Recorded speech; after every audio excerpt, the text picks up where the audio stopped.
আমি আবারও আরেকটি কথা বলছি, এটা সবসময় মাথায় রাখবেন। শত শত কিলো থেকে রেস করা, রেজাল্ট করা রেসার কবুতর কেউ কখনো হাটে উঠায় না কিংবা হাটে বিক্রি করে না। ইভেন এসব কবুতর কেউ বিক্রিও করতে চায় না। যার যার কবুতর তার তার বাসায় রেখে দেয়। এমনকি এটা শুনলে অবাক হবেন, এসব রেজাল্ট করা কবুতরের বাচ্চা কেনার জন্য কবুতরের বাচ্চা ফোটার আগে থেকেই মানুষ লাইন দিয়ে দাঁড়িয়ে থাকে।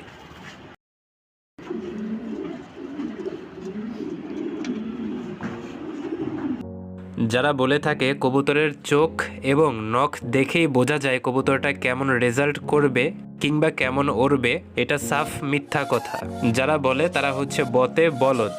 কবুতরের পায়ের নখ কালোও থাকতে পারে, সাদাও থাকতে পারে। একটি ভালো কবুতরের চোখে অনেক ক্রাফটিং থাকবে এবং উজ্জ্বল থাকবে। তাছাড়া যেসব কবুতরের পায়ে কোনো ট্যাগ থাকবে না সেসব কবুতর রেসের উপযোগী নয়। ট্যাগলেস অর্থাৎ ট্যাগবিহীন কবুতর দিয়ে রেস করানো পসিবল নয়। যখন রেসের জন্য ক্লাবে নেবেন তখন ক্লাব থেকে বাতিল করে দেওয়া হবে। আমরা সহজ কথা কেন বুঝি না, একটা কবুতর কেমন উড়বে, ঘন্টার পর ঘন্টা উঠতে পারবে কিনা, that depended on his feather. এটা সম্পূর্ণ তার পাখা কিংবা পালকের উপর নির্ভর করে। অপর দিক থেকে কবুতরটাকে 200 কিলো 300 কিলো দূর থেকে ছেড়ে দিলে আমার বাসায় ফিরে আসতে পারবে কিনা, এটা সম্পূর্ণ তার ব্রেইনের উপর নির্ভর করে, তার মেধা শক্তি কেমন। তাই যারা বলে থাকে কবুতরের চোখ দেখে বলা যায়, কবুতরের নখ দেখেই বলা যায় কবুতরটা কেমন উড়বে, এটা সম্পূর্ণ ভুয়া কথা। দেখতে পাচ্ছেন রেসার কবুতরটির পাখাগুলো কিন্তু খুবই চওড়া এবং পাখার মাঝখানে কোনো ফাঁকা জায়গা নেই, অর্থাৎ প্রত্যেকটা পাখার উপর প্রত্যেকটা পাখা উঠে রয়েছে। যখন কবুতরটি হাওয়ায় ভাসবে, আকাশে উড়বে, তখন সে তার পাখার মাধ্যমে বাতাসটাকে ধরে রাখতে পারবে। তাই পাখার মাঝখানে যদি কোনো ফাঁকা জায়গা থাকতো তাহলে সে বাতাসটাকে ভালোভাবে ধরে রাখতে পারতো না। সুতরাং এসব চওড়া পাখার কবুতরগুলো, যেসব কবুতরের পাখার মাঝখানে কোনো ফাঁকা ফাঁকা জায়গা নেই, এসব কবুতর রেসের জন্য খুবই ভালো, সেটা গিরিবাজ হোক কিংবা রেসার কবুতর হোক। এবার আসি লেজের বিষয়ে। ভালো করে লক্ষ্য করুন, কবুতরটির ব্যালেন্স কিন্তু খুবই ভালো। যেসব কবুতর হাতে ধরে ঝাঁকি দিলে দেখবেন লেজগুলো চারপাশে ছড়িয়ে যায়, সেসব কবুতরগুলো ব্যালেন্স ভালো নয়। এসব কবুতরগুলো রেসের জন্য উপযোগী নয়। যেসব কবুতরের লেজগুলো সম্পূর্ণ প্লেন থাকবে, একসাথে লেগে থাকবে, ছড়িয়ে যাবে না, সেসব কবুতরগুলো খুবই ভালো। সর্বোপরি আপনার অভিজ্ঞতা অর্জন করতে হবে। ভিডিও দেখে মূলত বেসিক ধারণা নিতে পারবেন।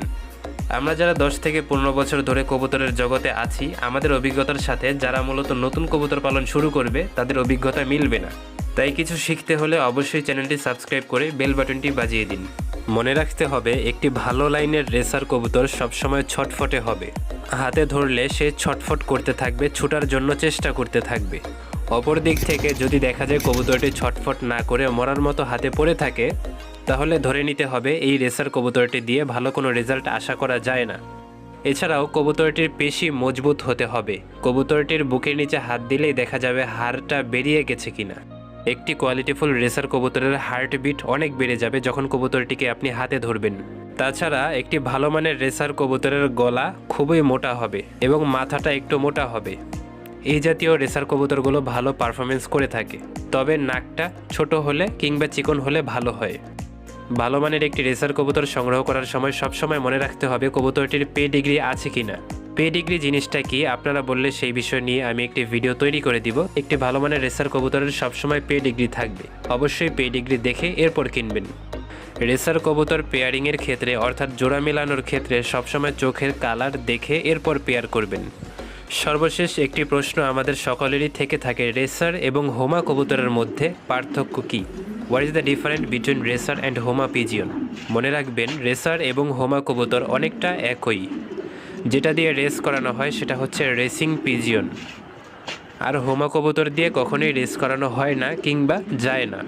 একটি হোমা কবুতরকে ভালোভাবে প্রশিক্ষণ দিয়ে সেটাকে রেসারে পরিণত করতে হয়।